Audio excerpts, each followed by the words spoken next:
The Battle of Macragge. Strap in. It's a long one. Over the 10 millennia that passed after the mortal wounding of their primarch Gilliman, the Ultramarines defended the realm of Ultramar against all manner of invaders, some so strange as to defy the comprehension of the common man. The Ultramarines have tested their might against all known enemies, including orcs, tau and necrons, but the measure of their heroism is shown truest in battles where they have defended all life in the galaxy itself. All the terrible wars and heroic struggles that came before, there is one conflict that stands above all others, the onslaught of Hive Fleet Behemouth, against the chapter's homeworld of Macragge. Thanks to Inquisitor Cryptman and his discoveries at Tyranids, the defenders of Macragge had been forewarned of the horror headed towards them. When Marnus Calgar learnt of the threat posed to Ultramar by a Hive fleet, he at once drew up his plans. Deeming Macragge to be the star system most immediately threatened, Calgar ordered its already formidable defenses to be further improved. A dozen warships already hung in orbit, and each day more arrived from the warp. Massive strike cruisers cast shadows over civilian vessels, and Imperial Navy destroyers were themselves dwarfed by the brooding presence of the Ultramarines' battle barges. Between this mighty fleet of warships and the planet's formidable defense stations, Macragge was anything but defenseless. Weeks later, the outrider vessels of the Tyranid fleet attacked Macragge. The alien biovessels swept aside attacks by Ultramarines' strike cruisers and swarmed over the planet below. Soon many thousands of mycetic spores-birthed beasts scurried and rampaged across Macragge. Deeming that the Tyranid threat was too massive to be opposed, Calgar combined his ground forces into 3 mighty armies. The primary and secondary task forces, composed largely of 1st Company veterans and the regiments of the Ultramarine Planetary Defense Forces, bolstered Macragge's polar fortresses against the Tyranid onslaught. Meanwhile, Calgar's task force, the largest of the 3, performed a series of rearguard actions, attempting to slow the Tyranid advance and eliminate hive mind synapse control organisms. Calgar achieved great success in the early days of the campaign, buying time with blood for his battle brothers to the north and south. However, the Tyranids kept coming. In a final climactic battle on Cold Steel Ridge, the Ultramarines' rearguard was brutalized by the Tyranid horde and Calgar himself was gravely wounded. Knowing that to remain planetside was to doom his followers to wasteful death, Calgar withdrew to the orbiting battle barge Octavius, refusing all but the most vital medical attention. The master of Macragge took command of the fleet, and sought a way to save his world from certain destruction. Hours later, the main Tyranid fleet arrived at Macragge.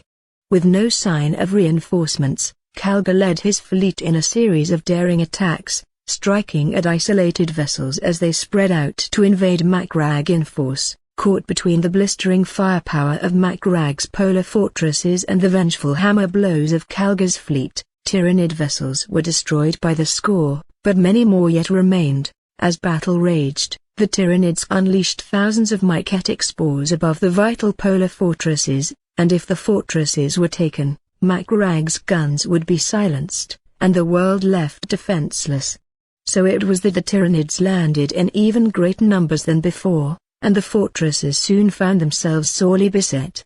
Their gruesome cargo delivered, the battered hive ships retreated from orbit. Trusting his Ultramarines to keep the fortresses secure, Calgar relentlessly pursued the Tyranid fleet, determined that it would not bring ruin to other worlds. Never before or since has the valor of the Ultramarines been tested as it was in the defense of the polar fortresses. The veteran Space Marines of the 1st Company led the lightly armed auxilia in a tenacious defense of the fortresses, holding every wall and trench until the last possible moment before it was overrun by the Tyranid swarm. Slowly the troops withdrew ever deeper into the fortress, while making the Tyranids pay for every single yard of ground they advanced. The Titans of Legio Parata stalked the ice fields and drove smoking furrows through the onrushing Tyranid hordes with shells and plasma. The ferocity of the swarms was unbelievable. At the northern fortress they overran the walls by using the steaming piles of their own dead for cover. Imperial battle titans were dragged down and ripped apart by sheer weight of numbers. The defenders' gun barrels glowed red-hot and jammed in spite of the Arctic cold. Ammunition began to run low even though the fortress had contained stockpiles intended to last for months of siege, yet still the defenders fought on. Lumbering scythe-armed carnifexes tore into the defenders' bastions like living battering rams, smashing their way through metal and rock walls with equal fury.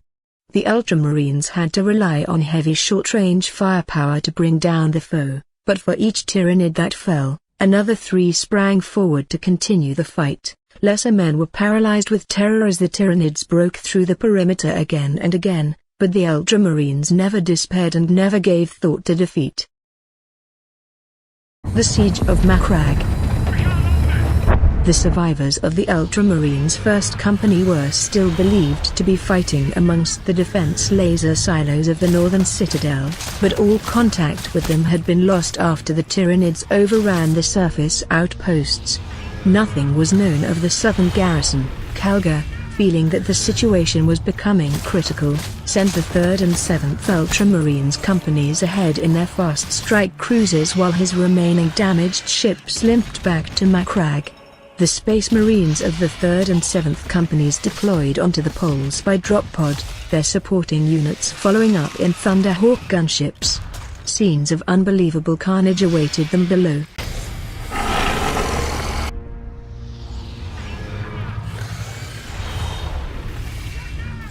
Piles of mangled Tyranid corpses and shattered war gear lay strewn across the ice.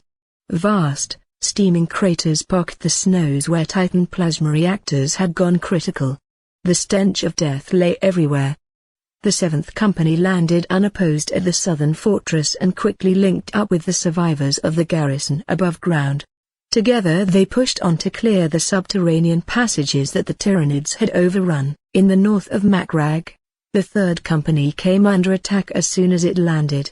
Hundreds of creatures emerged from dark tunnels and shattered Imperial bunkers to attack the Space Marines. Only staunch fire laid down by the company's Devastator squads kept the alien swarm at bay until Thunderhawk gunships arrived to blast the Tyranids back into the darkness. Captain Fabian of the 3rd Company prudently awaited the arrival of the company's 3 dreadnoughts before proceeding into the fortress itself to search for survivors. Dark, dank corridors beneath the northern fortress were already altered by the alien presence. Mucus dripped from the walls and ceilings and a pervasive musky stench filled the air. Alien screams and roars echoed and reverberated along the tunnels. The Space Marines pushed onward into corridors littered with dead Tyranid and Ultramarines, the darkness reluctantly receding before their suit lights. Chimeleoid lictors lay in ambush amongst the corpses, slashing into the advance squads in an orgy of destruction. Eventually the forward squads used flamers to burn their way along the passages and flush out their enemy. Even as fire consumed them, the creatures still leapt forward with claws outstretched. Cold Steel Ridge. For a time, Calgar's forces successfully slowed the initial land invasion of the Tyranids, trading territory for time as they whittled down the oncoming swarm. Yet even under Marnus Calgar's legendary leadership, such delaying measures would only delay the inevitable. Withdrawing further north, Gene Stealers burst from the sewers beneath the Sirocco starport, slaughtering Macragge's defenders and pilots before they were brought down by vengeful bolter fire. Much of Calgar's shuttle fleet had been taken out in one fell swoop, though the master of Macragge still had access to sufficient Thunderhawk gunships to supply and maneuver his Ultramarines. He did not possess the auxiliary forces that made up the bulk of his defense forces. With options running out, Calgar made a fateful decision to make his stand at Cold Steel Ridge. Having clashed with Calgar's army numerous times, the hive mind had learned much from Calgar and the tactics that he employed. Having identified the chapter master as the main threat to the Tyranid advance, the hive mind created and dispatched the deadly Tyranid bioform, Swarmlord. The Swarmlord was the monster who led the final assaults on Tyran and Thandros, honing strategies of encirclement and misdirection against their human opponents. Those same strategies were employed against Calga's position on Cold Steel Ridge. Up to this point in the siege, the defenders had become accustomed to the near-mindless tactics of the rampaging swarm, but under the influence of the Swarm Lord, the Tyranids' primal fury was coupled with keen strategy. The Swarm Lord's ploy resulted in the deaths of dozens of battle brothers. On the eastern flank, Calga watched grimly as the Swarm Lord's plans unfolded. As he led the counter-assault against a Carnifex brood, Calga recognized the malevolent intelligence within the creature, quickly realizing that his enemy was not the mindless swarm it had first seemed to be. With the foe reeling, the Swarm Lord extended its will and 10,000 alien mines answered. Raveners and Trigons burst from the chill ground in the midst of manned trenches, separating the beleaguered defenders from Calga's main force. By the time the Ultramarines cut through the subterranean swarms, the trench network was a channel of gore overrun with Tyranids. The Ultramarines purged them with fire, but in so doing left the Swarm Lord's true target, the mighty Baneblade Pride of Hera, without infantry support. A wave of Carnifexes tore the super-heavy tank apart. With its destruction, the Imperial's western flank was lost. Over the next few hours, the full depth of the monster's battle plan became apparent as hundreds of auxiliary troops were killed in the most gruesome ways imaginable, as the Swarm Lord employed wave after wave of the various Tyranid bioforms at its disposal. Calga and his Ultramarines fought tirelessly, in an attempt to bolster the weakened sections of their battle line as only an Astartes could, reacting to each new threat with valor.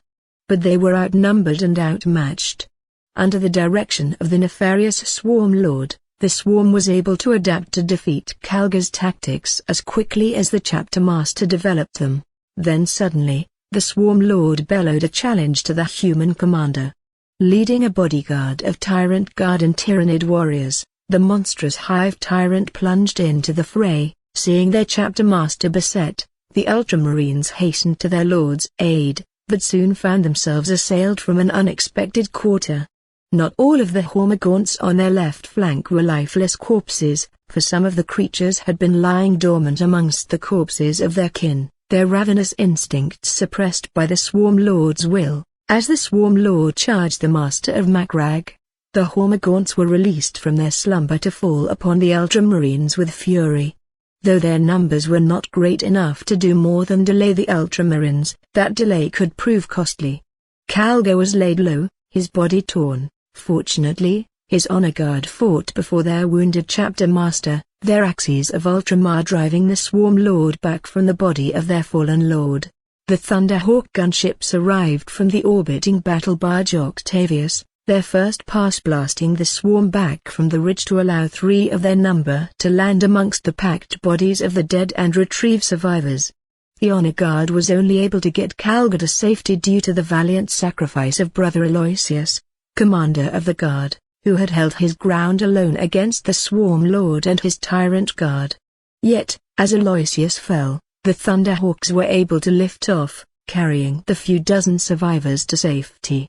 Because of the Ultramarines' noble sacrifice, Marneus Calga would live to fight again, but the army of Ultramar was no more.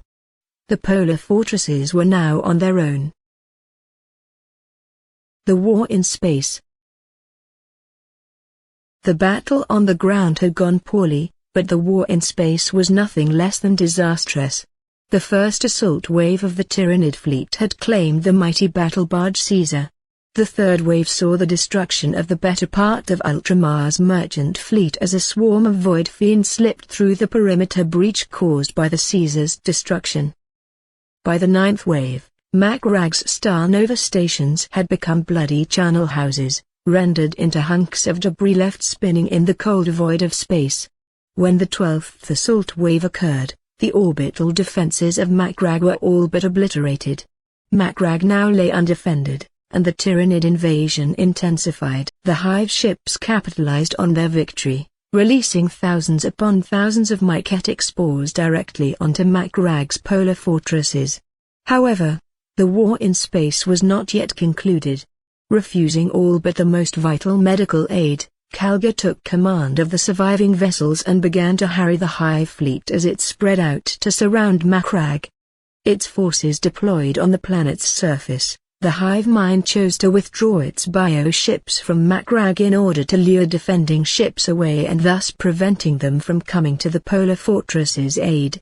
Calgar took the Tyranids' bait, and pursued the Tyranid fleet toward the ringed world of Circe at the edge of the Macragge system, but not without a plan of his own. The timely arrival of the Imperial Navy's entire battle fleet Tempestus finally sealed the Tyranids' fate by catching them in a vice between the two fleets. Even now, the Imperial fleet was outmatched by the sheer number of Tyranids. However, the Hive mind's victory was short-lived. The battle would have been lost, save for the heroic sacrifice of the great battleship Dominus Astra. Charging into the heart of the Hive fleet, the huge Emperor-class battleship detonated its warp drives, creating a warp vortex that dragged both it and the entire Tyranid fleet to oblivion. Caught between the guns of two Imperial fleets, nearly all of Hive fleet Behemoth's bioships were destroyed. A scant few, scarred and battered, slipped away into the depths of space. Though it had suffered a grievous defeat, the galaxy had not heard the last of Behemoth. With the Hive fleet destroyed, Calgar's surviving starships came about and roared back to Macragge to try to save the beleaguered polar garrisons. Last stand of the First Company. In truth, the war was won at Circe. The only question that remained was whether Macragge would be lost in the process. Whilst battle raged in space, the valor of the Ultramarines was being tested as never before on the surface. Through darkness and terrors unimaginable, the Third Company finally reached the lower Penitorium where the Astartes defenders had made their last stand. Tyranid bodies were piled 6 deep around the doors, and within the room a circle of Terminators lay where they had fought back to back. Each had given his life for his brothers. The Ultramarines' First Company had been wiped out to the last man. The Battle of Macragge remains a great source of both sorrow and pride for the Ultramarines. The names of its fallen are commemorated each year at the Feast of Days, their sacrifice remembered throughout Ultramar with honor and gratitude. But the cost had been great. The Ultramarines' First Company was gone and the Third and Seventh sorely diminished. It would be many long years before the chapter could properly replace its losses, but replace them it would. The Ultramarines would endure. The Behemouth Falls. When the fleet-bound Ultramarines returned to Macragge, they found a landscape subsumed by carnage. Though a few survivors were found in the ruin of Macragge's southern fortress, none were discovered in the north. The body of a Hive tyrant believed to be the Swarm Lord was found on the corpse-littered ice fields outside the northern polar fortress, but the damage it had sustained made it impossible to identify with certainty. Rumors persist that the beast had somehow escaped death and that the Tyranids would one day return. It would be decades before the truth was revealed. The Battle of Macragge was the greatest test ever faced by the Ultramarines chapter. They confronted and defeated the first invasion of the Milky Way galaxy by the Tyranids, bringing an end to the First Tyrannic War. The victory would lead to several changes in the chapter's tactical organization and doctrine to fight this new threat. If you have enjoyed this video, please subscribe.